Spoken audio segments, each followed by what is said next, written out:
ओम नमः शिवाय। नमस्कार। आज पुनः होली के विषय लेकर उपस्थित हुए हैं। आजकल कुछ भ्रांतियां भी आ गया है समाज में। बहुत जगह जो है 6 तारीख अर्थात 22 गते, और बहुत जगह जो है 7 तारीख अर्थात 23 गते के दिन होलिका दहन के विशेष रूप से चर्चा प्रचर्चा आ रही है। तो आज हम एक निर्णयात्मक जो हमारे मिथिला में और मिथिला के पंचांग द्वारा हो या कृतिसार द्वारा हो, जो निर्णय का तरीका है, जो निर्णय है, उस निर्णय पर विशेष चर्चा करेंगे और होलिका दहन के विषय में बात करेंगे। होलिका दहन क्यों हम लोग के लिए आवश्यक है और होलिका दहन से हम लोग क्या सिद्धि कर सकते हैं।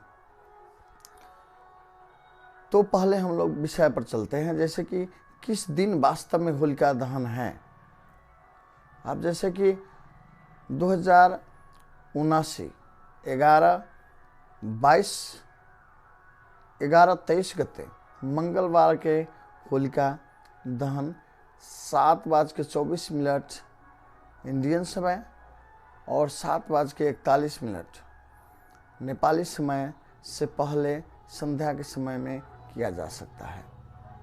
और 7 तारीख अर्थात मंगलवार के दिन, क्योंकि कृतिसारों में दिया गया है कि अगर पहले दिन भद्रा युक्त हो पूर्णिमा, तो भद्रा युक्त होलिका दहन नहीं करना चाहिए। तो पहले अर्थात सोमवार के 22 गते का दिन मोटा मोटी 4:09 से पूर्णिमा प्रारंभ है, परंतु पूर्णिमा के साथ साथ भद्रा भी प्रारंभ है। तो भद्रा रहित होलिका दहन कहा गया है, अर्थात पूर्णिमा में ही करना चाहिए, प्रतिपदा न हो और होलिका और भद्रा भी न हो।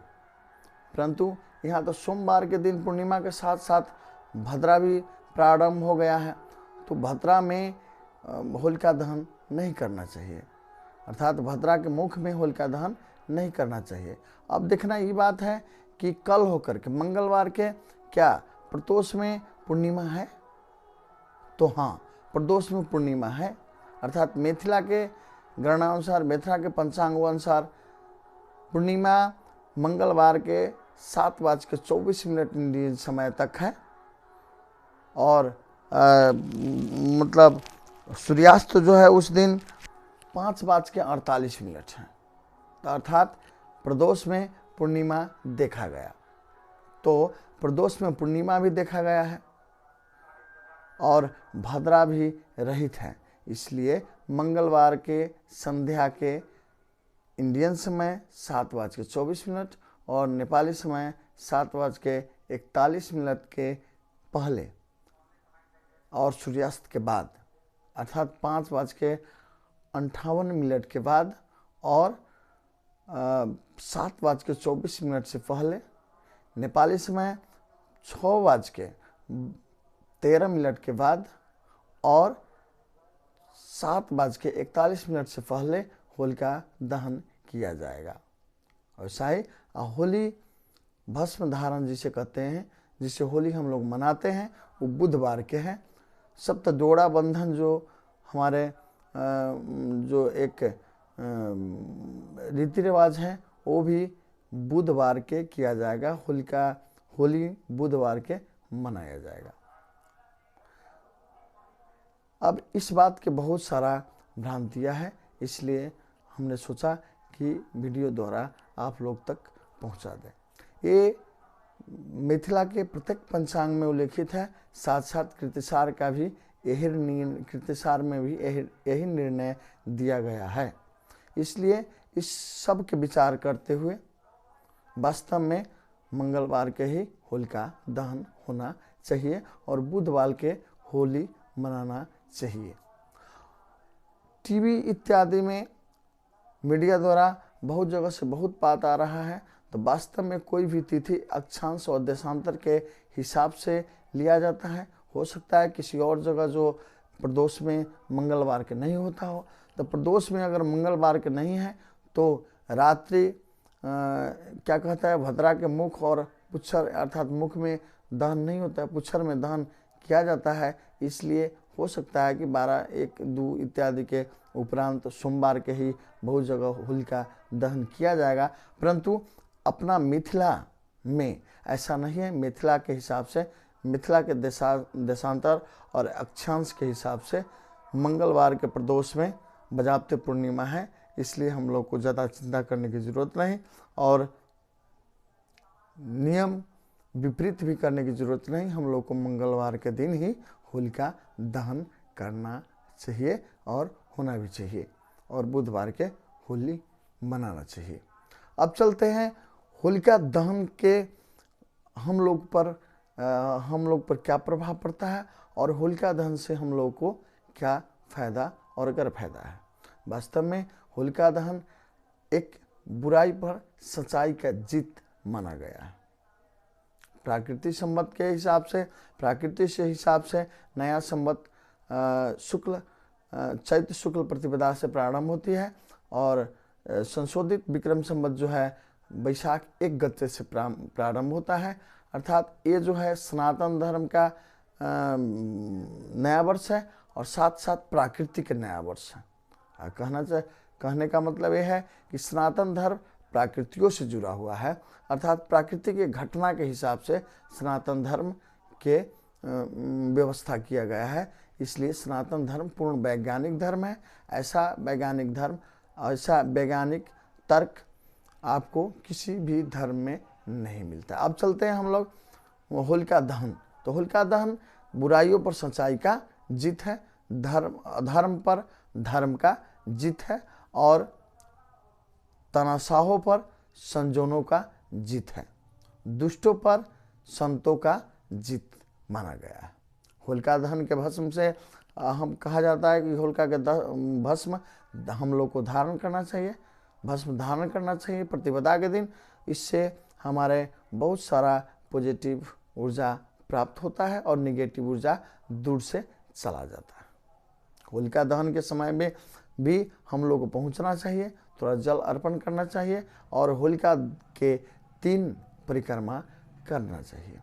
ऐसा अपने अपने इच्छा और आकांक्षा और अभिलाषा के हिसाब से होलिका दहन काल में हम लोग वस्तु रखा करते हैं और रखना भी चाहिए। जैसे अगर स्वास्थ्य लाभ के अगर इच्छा रखते हैं तो तिल होलिका दहन में अर्पण करना चाहिए। अगर बार बार आपको तबीयत ठीक नहीं रहता हो और किसी न किसी कारण से आपकी तबीयत अस्वस्थ रहता हो तो आप स्वस्थता के कामना करते हुए होलिका दहन में कपूर और हरा इलायची रखना चाहिए। वैसा ही धन से संबंधी अगर कोई समस्या हो, धन से संबंधी समस्या हो अर्थात ऋण ज़्यादा हो गया हो या इनकमिंग अर्थात आय अर्जन में कोई समस्या आता हो तो चंदन के लकड़ी आप होलिका दहन में रखें। रोजगार नहीं होता हो, रोजगार से समस्या हो, रोजगार बार बार करते हो, रोजगार बैठ जाता हो, नहीं चलता हो, तो आप पीला सरसों होलिका दहन के समय में, होलिका दहन काल में होलिका में रखें। विवाह होता न हो, विवाह में देर होता हो या विवाह तो हो गया है परंतु पारिवारिक समस्या हो, घर में कलह हो, ऐसे अवस्था हो अगर, तो साकल जो हम लोग हवन करते हैं वैसा साकल अर्थात तिल के अधिया चावल, चावल के अधिया जौ, जौ के अधिया शक्कर और यथासंभव घृत मिला करके साकल बना करके और होलिका दहन काल में आप होलिका दहन में रखें। तंत्र मंत्र इत्यादि के शंका आपको हो या आपको लगता हो कि किसी ने हम पर तंत्र मंत्र कर दिया है, किसी ने हमारे घर पर तंत्र मंत्र कर दिया है, ऐसे अगर अवस्था आपको देखा जा रहा हो तो आप होलिका दहन के समय में काले सरसों अपने सर्स के एंटी क्लॉकवाइज 3 बार घुमा करके अपने शरीर में स्पर्श कर करके और होलिका दहन काल में उसमें रखें। कहा जाता है कि होलिका दहन से, जैसे कि गेहूं, अभी गेहूं का फसल है तो गेहूं के जो है उसमें जला करके और घर लाना चाहिए, उसके प्रसाद के रूप में ग्रहण करना चाहिए। होलिका दहन हो उसको बाद में जा कर के उसके भस्म के अपने घर में रखना चाहिए और सब आदमी भस्म धारण करना चाहिए।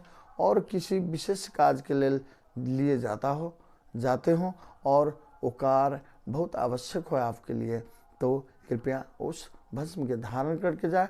निश्चित श्रद्धा रखें, निश्चित आपको कार्य सफल होगा, आप सफलता प्राप्त करेंगे, क्योंकि होलिका दहन का भस्म के बहुत सारा महत्व दिया गया है। फिर से हम आपको प्राकृति और सनातनी नया वर्ष की शुभकामना देते हुए पुनः हम दूसरा वीडियो लेकर उपस्थित होंगे। तब तक के लिए नमस्कार। ओम नमः शिवाय।